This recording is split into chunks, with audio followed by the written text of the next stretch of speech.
Assalamualaikum warahmatullahi wabarakatuh. Salam sejahtera buat kita semua. Salam, Om Swastiastu, Namo Buddhaya, salam kebajikan. Balik lagi di channel YouTube Afif Safif, pakar bola mengomentari sepak bola dengan kebahagiaan sebahagia kita ya. Lo nonton video ini dan menunggu final antara Spanyol lawan Portugal ya. Di sebelah kanan tadi ada prediksi line up, di belakang Yamal itu ada Oscar Mingueza yang mana posisi kemarin itu dipasang sebelah back kanan itu Pedro Porro. Ya ini Mingueza gue nggak tahu nih, mudah-mudahan nggak aneh-aneh nih. Kenapa bukan Pedro Porro? Tapi gue bukan mau bahas itu. Gue mau bahas hari ini tentang pasti irisan dari Barcelona yaitu Ter Stegen. Ya pertandingan antara Jerman berhadapan dengan Perancis, di mana gue ngerasa Ter Stegen ini kiper bagus tapi apes udah. Kiper bagus tapi apes. Di klub dia apes ya, di negara pun dia apes. Dan ya skuad Jerman yang gue ngerasa Jerman nih kalau skuad seperti saat ini dengan Nagelsmann, dengan cara bermain yang gue nggak tahu dia karakternya apa nih Jerman nih. Gue ngerasa Jerman kalau skuadnya seperti ini buat main di World Cup 2026 dia lolos grup aja udah bagus itu ya. Jadi mungkin di saat kita berpikir ngapain sih ada Nation League gitu, padat-padatin jadwal doang, kesian pemain-pemain pada main jadi pada capek gitu. Tapi di sisi lain ini oke juga, hitung-hitung TC lah ya, training center, terus juga untuk menguji coba bagaimana skuad yang didapatkan oleh negara tersebut untuk musim depan, untuk event lebih besar lagi tahun depannya. Itu menurut gua Nation League, adanya Nation League di situ. Nah, oke. Setelah itu gue juga akan bahas tentang Cristiano Ronaldo yang memberikan statement siapa yang menang Ballon d'Or dan langsung ditanggapi oleh Franck Ribéry. Franck Ribéry yang mana mungkin pada saat 2013 itu terjadi perampokan, itu terjadi ketimpangan, kurangnya kredibilitas terhadap peraih Ballon d'Or. Karena kalau dari statement Ronaldo sendiri, terus dia berkaca pada 2013, menurut gua kalau Ronaldo politisi kayaknya mending diem aja deh gitu, daripada lu tau gak politisi yang beda ini. Lu lihat politisi di luar negeri, di Indonesia, kenapa dia diem aja? Karena kalau ngomong takut blunder. Nah lu bayangin tuh sama politisi yang emang udah jago, sama yang udah bisa ngeles itu udah beda. Nah nanti gue bahas itu juga, oke? Tapi sebelum lebih lanjut, absen dulu. Karbol mania dari seluruh Indonesia dimanapun kalian berada, dari Sabang sampai Merauke ya, dari yang lagi di luar Indonesia juga yang lagi kerja, gue doain semoga semua dalam keadaan sehat walafiat. Gue doain yang lagi nganggur semoga mendapatkan pekerjaan, yang lagi kuliah atau sekolah diberikan nilai yang bagus sehingga diterima di universitas atau kantor yang kalian inginkan. Dan buat teman-teman kalian yang utangnya masih nyangkut semoga dibayar. Nah, dan hari ini oke, langsung aja. Ini tentang Jerman, Ter Stegen. Gue kasih background story-nya dulu. Ter Stegen kondisinya saat ini, dia masa depannya belum jelas di Barcelona. Setelah itu, walaupun Barcelona udah memberikan statement bahwa Iñaki Peña, Pablo Torre, Ansu Fati itu tidak masuk dalam proyekan Barcelona dan Hansi Flick tahun depan. Nama Ter Stegen sebenarnya nggak disebut. Cuma Stegen secara kondisi politis, situasi politik di Barcelona, gue berani bilang Ter Stegen ini nggak aman. Dia nggak aman dan nggak nyaman. Kenapa? Bayangin pertama Szczęsny datang ya, tiba-tiba langsung jadi squad, langsung masuk winning team. Setelah itu Szczęsny bagus main ya, unbeaten panjang Barcelona selama ada Szczęsny. Bahkan Szczęsny bisa bawa Barcelona juara Copa del Rey, Super Cup juga 5-2, bantai-bantai Madrid. Dialah orangnya juga, aktor-aktor yang berperan. Terus Copa del Rey juga, La Liga juga. Jadi orang udah cinta lah sama Szczęsny. Dan personalnya Szczęsny ini, semakin dia jujur, orang-orang juga semakin suka gitu sama Szczęsny. Abang-abangan yang apa adanya lah, ada Szczęsny di situ. Szczęsny ditawarin kontrak. Dia bilang ntar dulu ya, 2 tahun mau gak lu Szczęsny? Ntar dulu, anak gue sekolah di Polandia Ya, kalau gue tinggalin 2 tahun kurang ajar gue sebagai bapak. Terus gimana kalau anak gue sekolah di sini? Itu butuh adaptasi lagi. Bahkan istri gue juga di Polandia, kalau 2 tahun ke Barcelona gue harus cari rumah di sini atau ada mes dari Barcelona yang bikin gue tinggal di sini sehingga ya adaptasi ulang nih istri gue. Pertama alasannya kayak gitu. Detik-detik akhir dia mau perpanjang kontrak. Dan perpanjang kontraknya Szczęsny ini berdekatan dengan perekrutan Joan Garcia, ya, yang mana hampir rata-rata kiper zaman now ini muji Joan Garcia. Szczęsny muji Joan Garcia, Keylor Navas muji Joan Garcia, banyaklah pemain-pemain, bahkan pemain aktif juga puji Joan Garcia. Dan kalau lihat highlightnya Joan Garcia emang gokil juga ya. Jadi gua nggak terlalu nyesel nggak datang Leo Roman, kiper cadangan Mallorca ke Barcelona, tapi datangnya Joan Garcia, walaupun nggak tahu ya price gitu mahal apa enggak ya harga segitu. Nah, datang lagi berarti udah ada 4 kiper di Barcelona. INAGP-nya si Szczęsny, Ter Stegen, Joan Garcia. Lalu ada lagi berita tentang kayaknya kalau Joan Garcia datang, Ter Stegen jadi kiper ketiga deh. Lah, siapa yang mau? Menurut gua seorang ukuran Ter Stegen di Barcelona sekarang dia emang kiper ketiga. Tapi untuk ukuran Ter Stegen, kalau kita hapus Barcelona dari Ter Stegen, dia masih kiper utama menurut gua. Nah, masa depan nggak jelas. Dia minta dimainin di leg kedua lawan Inter, nggak usah dimainin, dibawa DSP aja minimal. Nggak dibawa. Teman-teman yang lain yang cedera juga datang ke Milan, tapi Ter Stegen nggak datang ke Milan. Nah, sekarang gue mau masuk ke statement gue yang bilang kayaknya Ter Stegen kiper apes. Begini, kalau lu mau ngeliat Ter Stegen, itu tontonlah Barcelona di 2015. Ya, Claudio Bravo masuk sebentar, tapi Stegen direkrut dari Mönchengladbach. Awalnya emang sedikit error, tapi mulai nih Stegen kayak nunjukin adaptasinya. Dia juga bukan kiper build up, goal playing kiper, bukan. Dia kiper biasa aja. Dia hanya bisa refleks bagaimana caranya biar bola nggak masuk ke gawang. Bukan kiper modern. Awalnya gitu. Dia dari Gladbach diambil. Bagus, main bagus. Save nggak masuk akal, bagus. 2014, 2015 treble winner Barcelona. Dia juga sosok yang bikin Barcelona treble winner. Mulai nih era modern nih. Loh, kok sekarang all out attack main? Loh, kok sekarang ada istilah goal playing keeper? Dengan cepatnya seorang Ter Stegen beradaptasi, bukan cuma dengan permainan, bukan cuma dengan tim-tim dan chemistry teman-temannya, tapi adaptasi sama evolusi strategi sepak bola, evolusi format baru, adjustment baru dari sepak bola. Adaptasinya bukan sama temen doang, sama lapangan, enggak. Adaptasinya sama itu yang tadi gue bilang, evolusi sepak bola. Sepak bola berevolusi, selalu ada informatif, selalu ada hal-hal baru, inovasi baru. Cepat Stegen bisa nge-build up sampai ngegendong pemain Barcelona sampai ke bantai 8-2.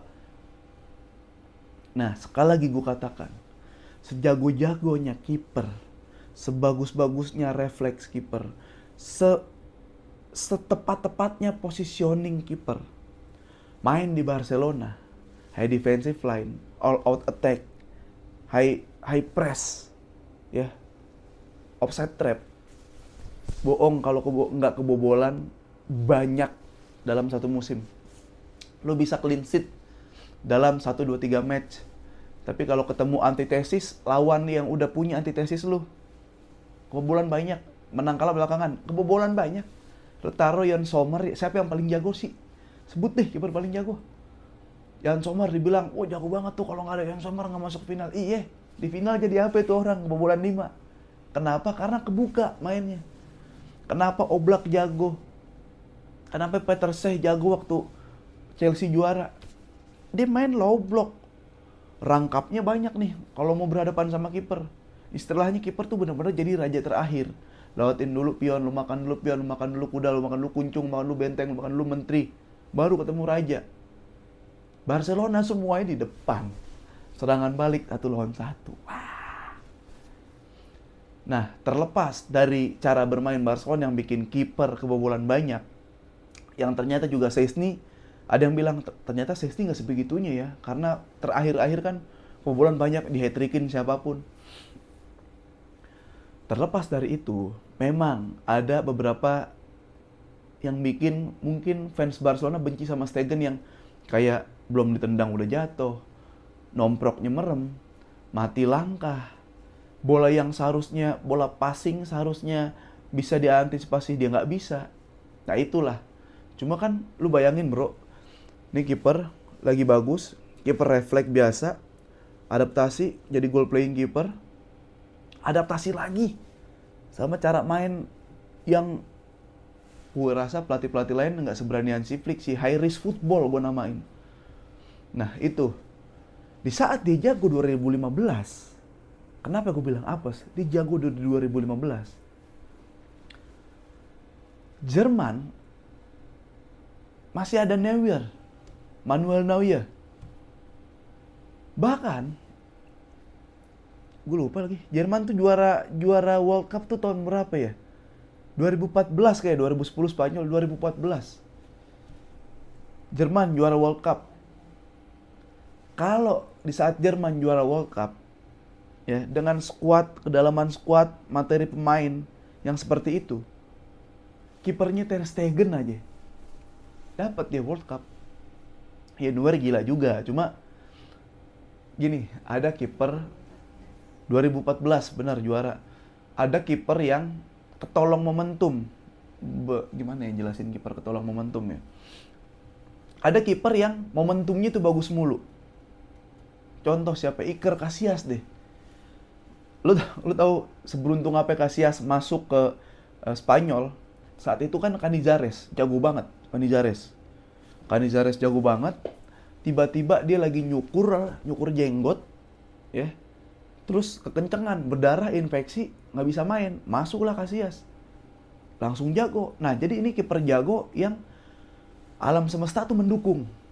Casillas tuh main bagus. Di Madrid juga sebelum ada Keylor Navas ya. Dia juga momennya bagus terus. Gitu. Lu ketemu Madrid lu dapet Madrid yang skuadnya rata bagus semua. Setelah itu lu main di Spanyol 2008. Main di Spanyol 2008, 2010, 2012. Nggak usah pakai kiper. Itu udah pasti menang skuad. Xavi, Iniesta, Busquets, Xabi Alonso. Backnya Ramos, Puyol, Pique, Marcena. 2010 Jordi Alba. 2012 Jordi Alba. Italia 4-0 di final. Gimana? Kalah. Itu salah satu kiper bagus yang alam semesta juga mendukung. Casillas tuh, momen juga mendukung. Manuel Neuer salah satunya juga alam semesta mendukung. Bayern Munchen bagus skuadnya, 2013 bagus. Oh, si Tuchel juga dia tuh. Terus Jermannya 2014, buset. Ujung ke ujung. Philipp Lahm, masih ada siapa di situ? Ozil, Khedira, Miroslav Klose, Podolski masih jago. Podolski udah main nggak? Masih main nggak dia? Schürrle, Götze bagus juga. Nah itu kayak itu kalau Ter Stegen juga bisa aja menang World Cup gitu. Nah, siapa lagi kiper? Buffon lah. Buffon Juventus, dia nggak dapat Liga Champions memang, cuma pas main di Italia, buset Catenaccio-nya lagi kompak-kompaknya. Tapi Ter Stegen pas lagi di Barcelona bagus, lagi ada kiper lagi di Jerman, Neuer, lagi nomor 1 nih, Neuer nih. Casillas pas lagi prime di Spanyol, De Gea, bahkan si Pepe Reina, Victor Valdes, ya menang dia. Buffon lagi di Itali, siapa itu Itali tuh cadangannya tuh? Toldo apa udah tua ya? Ya menang, momennya pas gitu. Nah ini Ter Stegen dia lagi diuji ketika Barcelona main terakhir-terakhir, Joachim Low datang mau ngeliat gimana nih kiper nih, perubahannya apa nih. Tapi begitu main di Jerman, backnya siapa aja? Jonathan Tah. Bro, gua yang bukan fans Jerman, itu Piala Dunia 2006, gua hampir tahu tuh starting line up. Itu masih kecil gua, tapi gua hampir tahu ujung ke ujung. Neville, Asamoah, Balak, ya si Haman, kiri kanannya juga Fredrik masih ada, Lehmann, Oliver Kahn, gue tahu di situ, tahu tuh gue. Asamoah dulu ada di situ, Miroslav Klose udah pasti. 2000 berapa? 2010. Ya tadi masih apal tuh gue tuh. Masih ada Schweinsteiger di situ. Balak juga masih ada, masih tahu. 2014, buset. Surle, Götze, Podolski, Mario Gomez, tengah Balak masih ada kayak Schweinsteiger, Ozil, Khedira, Philipp Lahm, Metzelder, Mesteker, kiper Manuel Neuer. Sekarang mana apa? Gue nggak hafal, bukannya emang harus ngulik, cuma nggak sementereng. Fulkrug paling gue tau, Fulkrug depan. Florian Wirtz paling, backnya Jonathan Tah. Sebelah kiri udah nggak ada. Sampai Houders. Dulu sampai Badstuber aja gue tahu, Badstuber. Sekarang udah nggak tahu. Dan kipernya Ter Stegen. Kenapa dia harus main ketika skuadnya seperti itu? Itu yang gue bilang nih, kayak kiper apa nih? Jadi menurut gue, Ter Stegen dengan kapasitas yang sekarang itu dia masih layak menjadi kiper utama, tapi bukan di Barcelona. Ya, Barcelona udah ada Johan Garcia, udah ada Szczęsny. Jadi ya gue bilang gue udah mengikhlaskan Ter Stegen pindah, dedikasinya udah luar biasa buat Barcelona itu. Jadi sekali lagi terima kasih Ter Stegen, nih lebih banyak Ter Stegen nih, karena selanjutnya gue mau bahas preskon si siapa, Bang Dodo, yang bilang ya kalau mau butuh Ballon d'Or, mau dapat Ballon d'Or, menangin Liga Champions. Ribery langsung balas, gue menang Liga Champions, gue Sektupel 2013. Nggak dapet tuh, lu yang dapet gitu namanya Ribery. Kayak ya ini contohnya adalah kalau politisi tuh emang disuruh diem aja, lu diem aja daripada ngomong ntar jadi counter attack ya, jadi backfire. Udah mending diem aja, udah diem ya. Beda sama Yamal sekarang. Ada yang nanya tuh, lu gimana kalau di compare Yamal sama media? Jadi ketawa ngeremehin. Ya Allah, ini Yamal nih bocah. Kalau manusia di dunia ya, kalau ngelihat Yamal di sepak bola, kalau kita tarik ke dunia, itu sama kayak ngelihat bayi yang baru lahir lagi lucu-lucunya, tau gak? Yang kenapa kita benci sama ini bayi? Nah, ini bayi lucu, baru lahir, masih suci, ya, masih merah, masih lucu, masih gemes. Kenapa kita benci sama ini bayi? Nah, kenapa kita benci sama Lamine Yamal? Kenapa? Alasannya nih, orang yang benci Lamine Yamal, nih pegang omongan gua, orang yang benci Lamine Yamal, yang pertama, dia udah pasti, orang yang benci sama Lamine Yamal, yang pertama udah pasti dia haters Barcelona. Ya.